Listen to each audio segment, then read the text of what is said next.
Je suis votre assistant à mémoire neuro-imprégnée. Parlez-moi de longévité.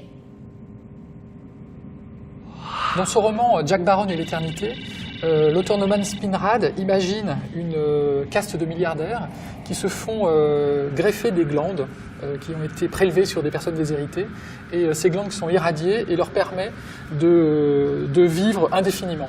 Donc c'est un des multiples avatars du thème de la longévité et son corollaire, l'immortalité. Précision, conséquence, notion, immortalité requise.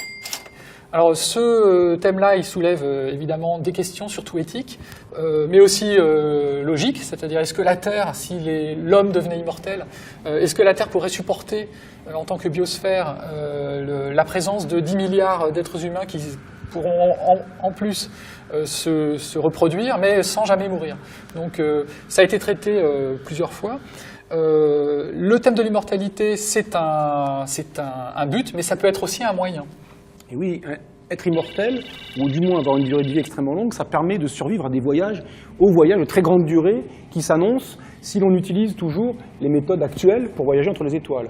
En les améliorant un peu, parce qu'il ne faut quand même pas mettre 50 000 ans pour aller à l'étoile la plus proche, mais un voyage de quelques siècles entre la Terre et une étoile extérieure à notre système solaire nécessite de durer quelques siècles, par exemple, de durer quelques siècles, et donc d'avoir une longévité améliorée sensiblement.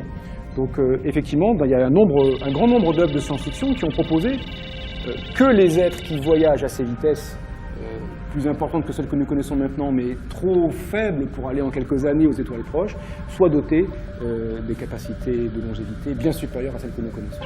Validation des paramètres d'auto-éternité requises par votre assistant à mémoire neuro